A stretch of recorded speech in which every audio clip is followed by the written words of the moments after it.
Hello Year 12. This film explains your second assessment task for Standard English, which relates specifically to Module C. So you'll see on my screen that I've taken screenshots of your assessment notification. This assessment, your second one, is worth 25% of your school assessment mark and has two components, the first worth 12 marks and the second worth 8. We'll go into both in more detail in a later slide. You'll note on here as well that it is due by 4 p.m. on the 2nd of March. That is not a rubbery deadline, that is the specific deadline, 4 p.m, no later. Okay, so as the word stimulus suggests, it's designed to stimulate your writing. And you'll see that quite a lot in Module C, in your trials, half-yearly exams, even past papers and things like that. The examiners are trying to give you something to start. Now, the first thing I'll probably get you to do is press pause in a second on my video and just unpack or maybe mind map, get some first impressions of what you think Peter Goldsworthy is talking about in this extract from his novella Maestro. Now, he's in this little section talking about our memory and how when we describe or think back about the world, we try to fit it into patterns to try to make it simplified, or we remember in categories or assemble them into neat lines, like the way a child's exercise book might look. Now, even though it's the same stimulus for all of Standard, you've got a very rich opportunity to take this in whatever direction you like. The idea of a stimulus is to stimulate your own thinking. So take some time to read widely about the ideas that are brought up in this little extract. You might want to research different words and what they mean, unpack the different components of the stimulus to give you some direction for your own writing. So as I said, there are two components. Part A is the 12-mark writing section, Part B, 8 marks reflection. Now, Part A requires you to use the stimulus on my previous slide for an imaginative, discursive, or persuasive piece of writing that addresses the complexity of memory. Now, we're actually giving you quite a bit of choice in this section.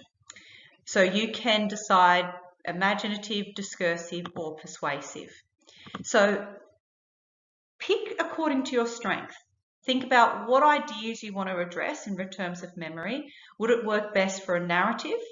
Or perhaps you'd like to provoke some thought and raise some questions of your reader, so you might lean towards discursive. Or if you've got a really passionate idea, maybe you want to persuade your reader. You will need to address at least one literary device that you've been researching or investigating and learning about in class from a Module C text. So you've got choice, but you have to address the complexities of memory. And then you also come back to having a pretty big range of choice in terms of device or stylistic features. So think about the Module C text that you've done in class. What inspired you and why? Really hone in on one of those skills that these masters of literature have used and think what skill, what device, what feature would support your literary purpose. As it says on my screen, it's 800 words with a 10% leeway, so 10% over or under, but no more than that. Part B is reflection writing. Now, Nessa calls it reflection, but we're actually using the verb justify, and I want you to really think about that. It's a purposeful decision. We want you to justify your language choices. So that's when you're thinking about what devices have you employed in Part A and why.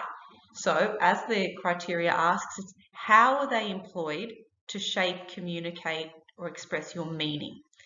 For you to do this well, you need to have a very clear idea of what is the meaning of your piece, what is the purpose of your writing.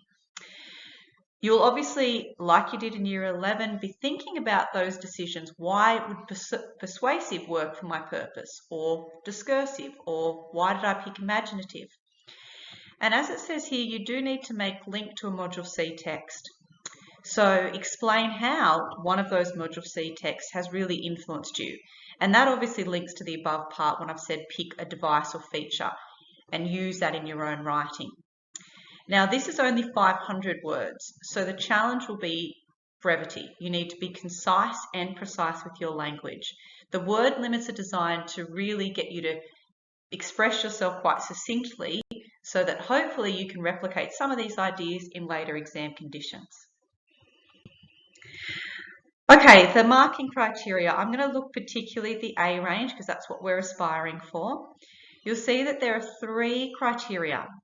The first one is about how well you can compose a sustained and effective piece of writing that effectively draws on the stimulus, which was on the earlier slide, to address the question. Now look at those adjectives. It needs to be sustained and effective.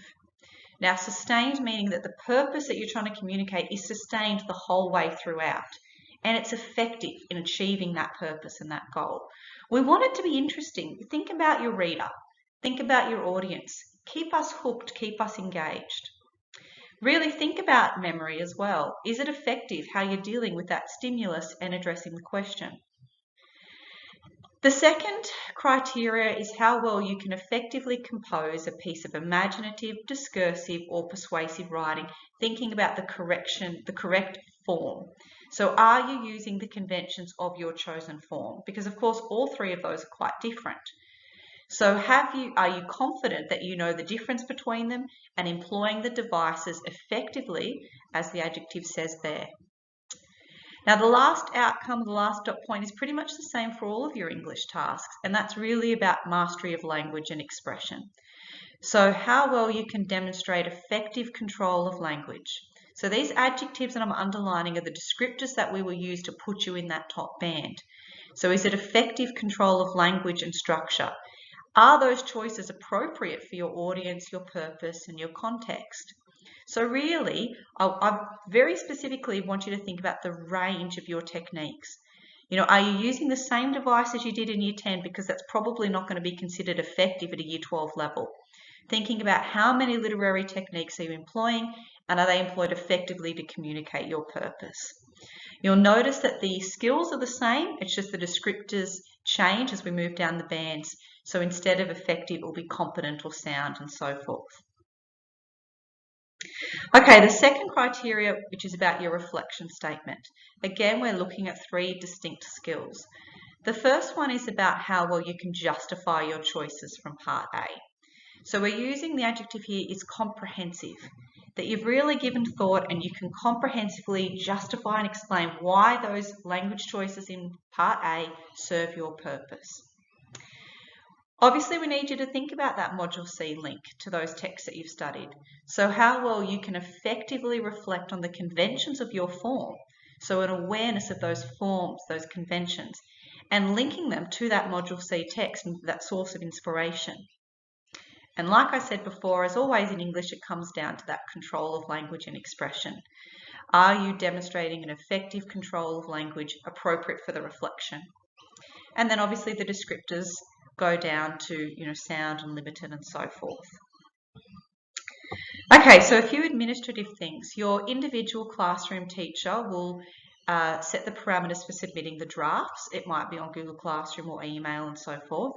That's an opportunity for you to float some ideas past your teacher and get feedback from a real audience. You'll need to submit via Google Doc or a Word document because it is going to turn it in, so it needs to be compatible with that platform, which you've had a bit of experience with now.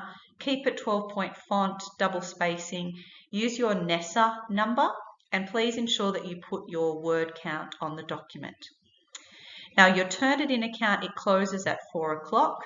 You can upload it earlier than that, look at your plagiarism percentage and things like that, but please manage your time wisely. There is no flexibility in Year 12 for lateness and things like that. If you've got questions about illness, misadventure, of course, come and see me. But with technology, that is not an appropriate reason for illness, misadventure. You need to be on top of this submission. Okay, so a few last tips in summary. NESA, your classroom teachers, myself, we all want you to think about Module C in the way of you as an author. Think of yourself as a writer. So going through the process of planning, writing, drafting, editing, You are a writer for this. You are an author. You are producing a piece of work that's going to be read by a real audience. So plan, research, mind map various ideas. Think about possibilities and different options. Decide on a direction. There's a lot of flexibility. There's a lot of opportunity for you to be really original in this assessment task. And be brave. When we look at the HSC examiners and the markers, they want to see something original. They want to see something with flair, something a bit different. Experiment. Now find a real audience. Test your piece of writing. Swap your piece of writing with your friends or your parents or family members. Ask them what sections they found most interesting. What sections did perhaps their attention sort of wane or they lost interest? That's the area you'll need to work on and polish. And there's quite a few components to this assessment task, so my last tip for you is to please manage your time wisely. Ask your teachers for help, and of course I'm always here to help you if you'd like to come and see me. Okay, good luck Year 12 and all the best.